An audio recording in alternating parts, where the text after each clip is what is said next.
I have never, touch wood, had it where I've like forgotten lyrics, like, because you wrote them, Yeah. And even if you forget like the odd lyric, like you can sound it out. You just bounce your words until you get there back on time. And I am not a musician at all. And I know that, like, I was just like, what? yeah, Like, to go blank completely. he's just like, yeah, I don't know my bars. It's just like, that was an what did you interesting come here for? Yeah.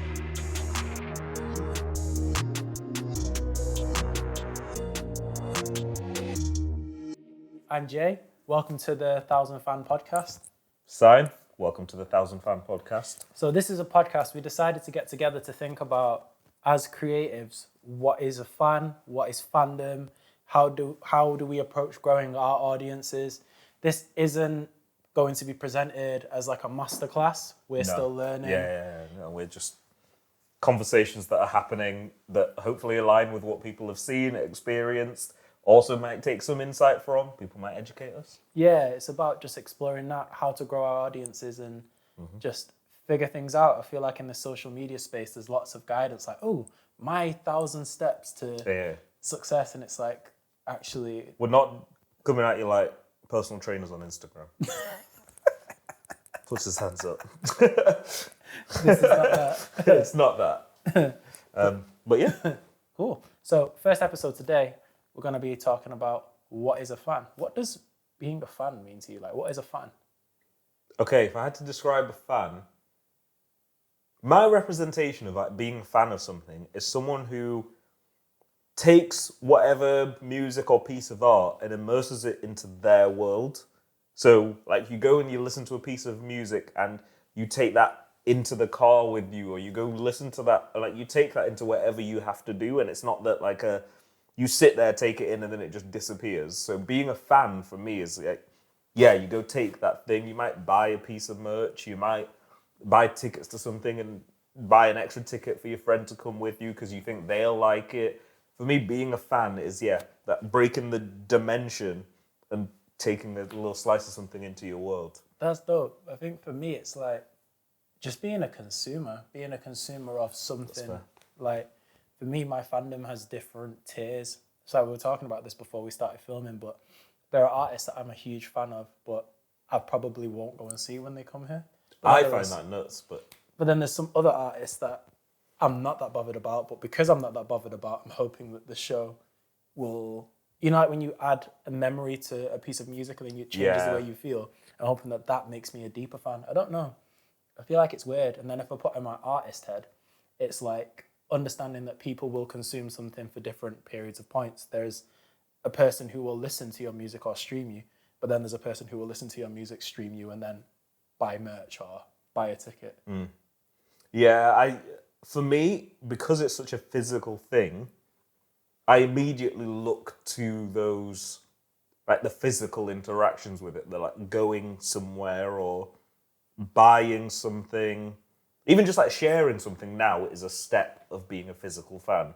Is when they're like, yeah, share this to your story or whatever it may be. That like the physical act of taking something from one place to another, for me, that's in the top 3 of being a physical fan. I ain't saying whether it's 1, 2, or 3.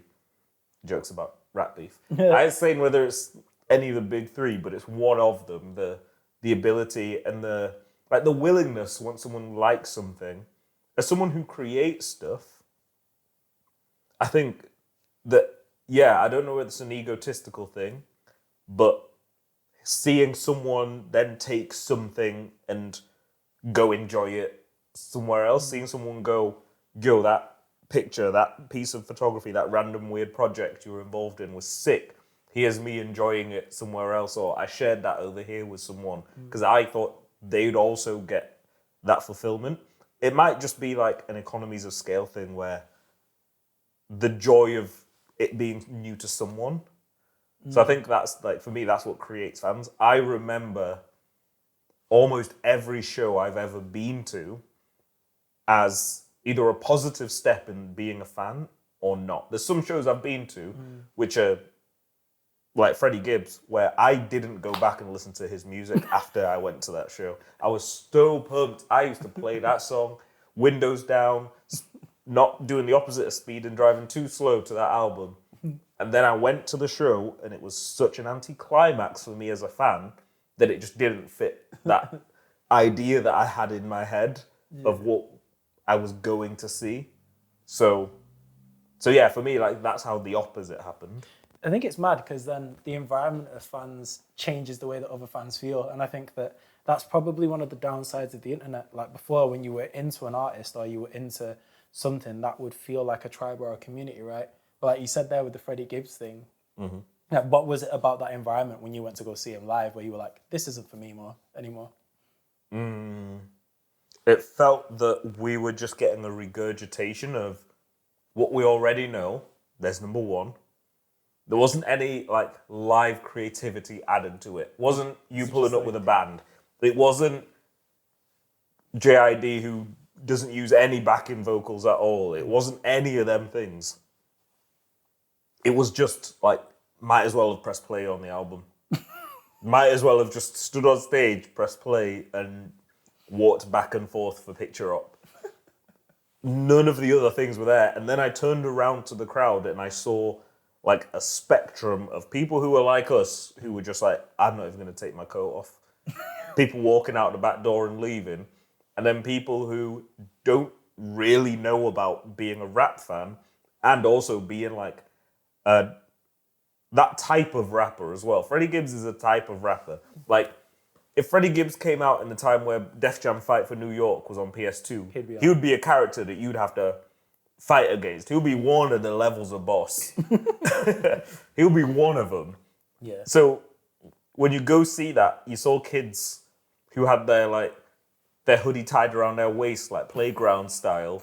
And I was like, it's hard to love what I'm seeing on stage when this is what I'm seeing in between. People leaving. No one was enjoying, like, they were enjoying themselves, but there was no collective. There was just a group of kids who just adopted this weird world from the internet. I think that was weird. It was kind of like that reggae show that we went to recently. Yeah. I kind of felt that there. Like, I think we were like, in our section, we were probably like one of maybe 8 black people where we were. And it felt like the space was just weird. There was dudes bunning weed. So, and then naturally the security comes towards us. Yeah, that's, again, to preface, disclaimer, the fingers turn to whatever they call it. It's not it's not a like, oh, we're clearly a minority in a space where we don't want to be, or we shouldn't be, or we don't deserve to be a minority. It was the liabilities that came with it. Was immediately, we saw some guy just start smoking, and we looked at each other, saw the security guard, looked at us, and I was just like, for fuck's sake.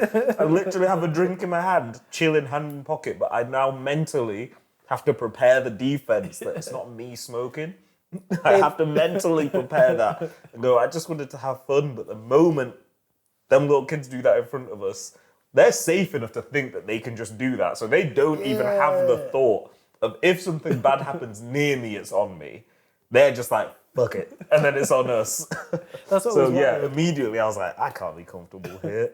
It was like that, and then like just talking through. I don't know. I feel like the internet is shouting through the songs. I think like the internet's made it difficult for fans to have like, I guess like a community feel. Like communities are people that come together with shared principles, right, and values. Yeah. And I guess that's really hard in fans now because everyone can be a fan of something, but the fans of it for different reasons. Like for that guy, going to that show might be because he associates getting high with that type of music or with the artist, and that's his route to enjoying that.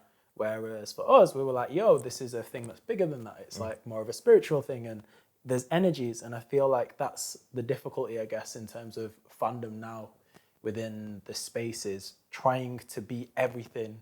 It's hard to be everything for everyone. That's a bar. Okay, that should go on a t-shirt. Yeah, I think as a fan, I go, should I probably be more conscious about that and let people live how they want to live with a piece of art and a piece of music?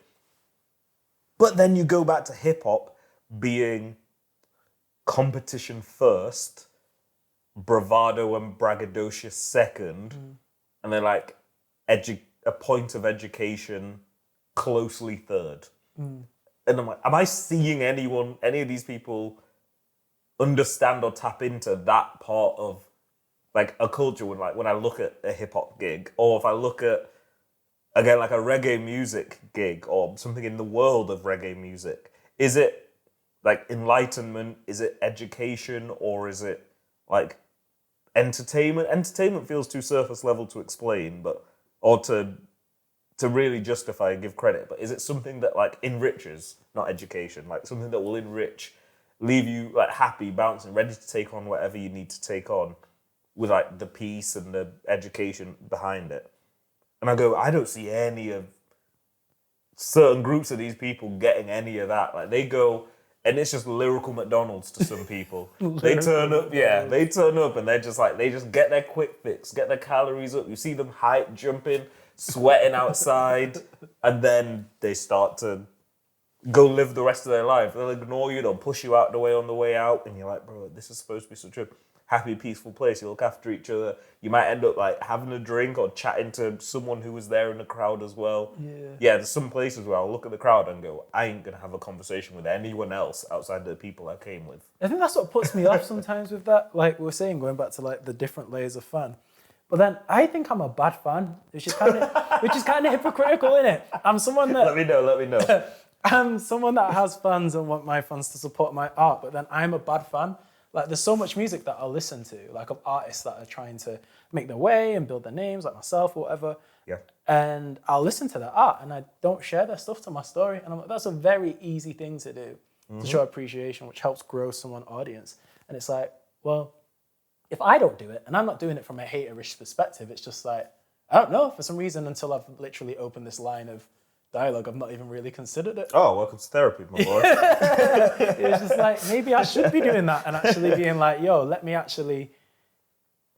I value the art the way that because what's the point in valuing it just internally, like when we know that it's an externally focused business model, To right? spit a metaphor, I was watching something yesterday and some guy was like, yeah, I collect trainers. It was like some quiz show on TV and he was in line to win 20k prize. He was like, yeah, I collect trainers. And with the prize money, that I'd like to go buy some crazy expensive pair of trainers.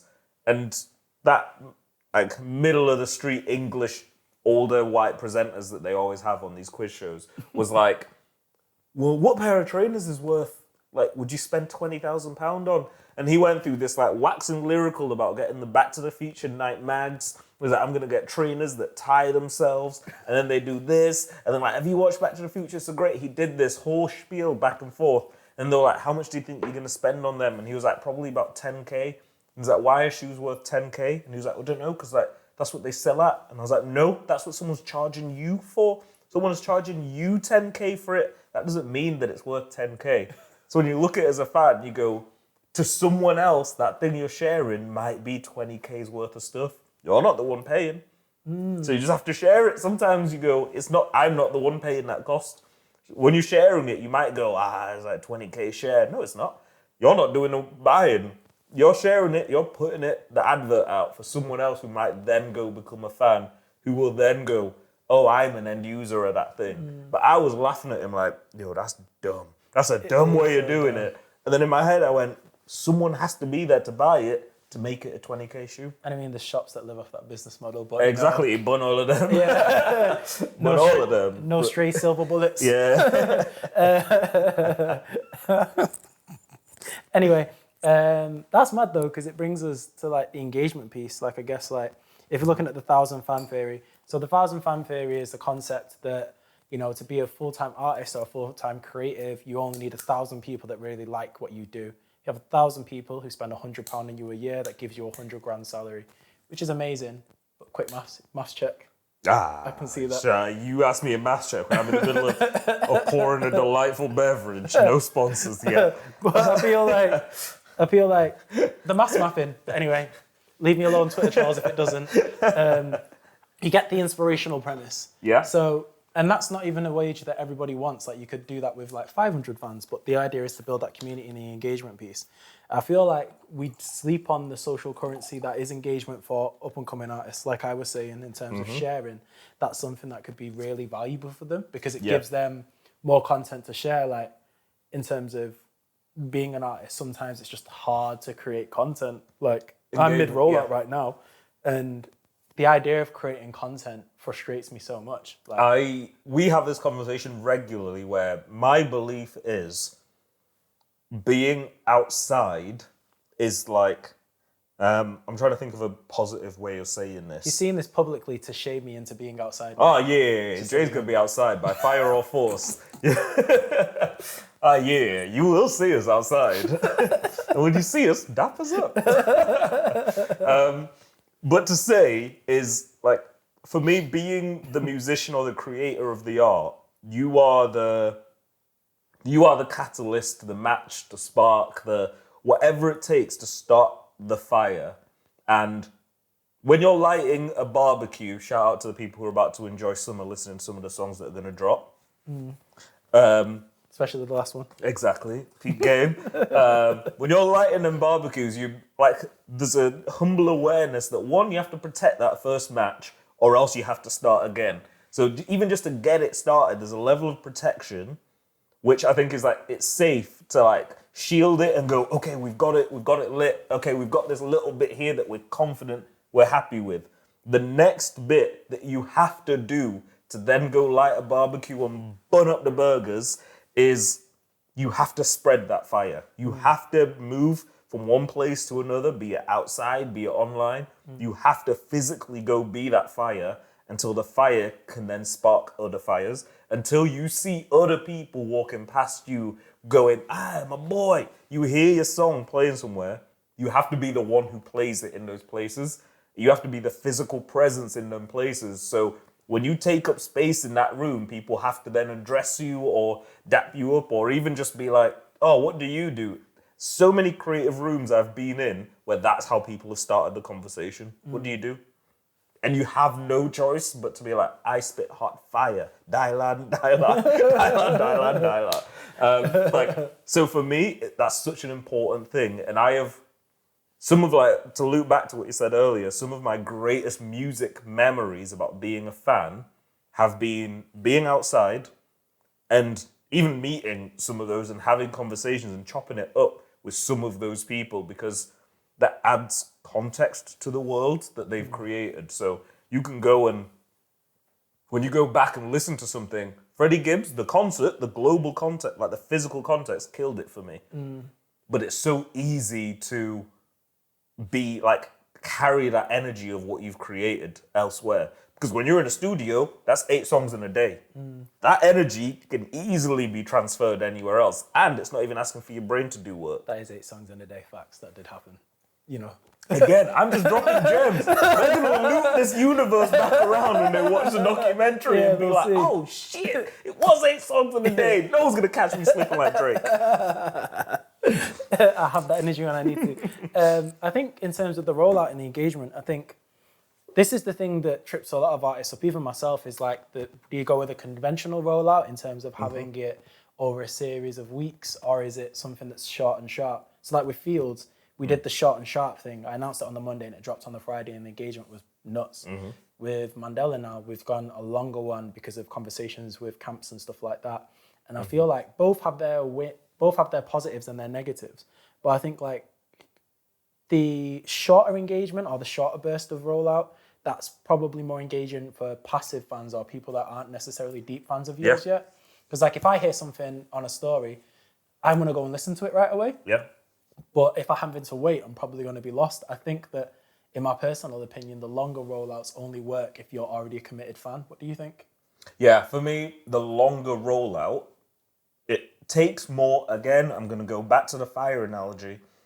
It takes a lot more like foundation and embers to keep that full fire rolling if you're going to drag it on for hours and hours. You have to make sure that you are fueling it, and the fuel you put 2 weeks ago, the fuel you put time ago, that foundational stuff is still holding up to allow you to keep it burning and keep some type of heat. That's a lot harder, which is why, like, in my head, that takes a lot more to establish than what you're doing. In my head, with like that longer term rollout, it's something that sits on top of like people who are already bubbling and simmering. So like a great examples are when you look at like people towards the top of hip hop who will take, sometimes they take too long, so I'm not going to use some of the extreme examples, but J. Cole was a good example where he told us for years what was coming, and he would bubble up the industry every now and then. He'd do a feature verse, middle child, he'd do a mixtape, an EP, he'll take some songs, he'll say some weird stuff, but otherwise he kept that bubbling rollout. So we've known about the Fall Off album for so many years. We've lived many different lives as hip hop fans in that time, but we still know that we're eventually going to have this eclipse in hip hop where the album spins across the sun. But he does that because he's done years of Jay-Z not letting him release anything but hits. Years of the albums, crying at his mama's house, crying at that apartment he had in New York, selling all of his cars for a push bike, fighting Diddy. Thank you for fighting Diddy. Or he did all of those things.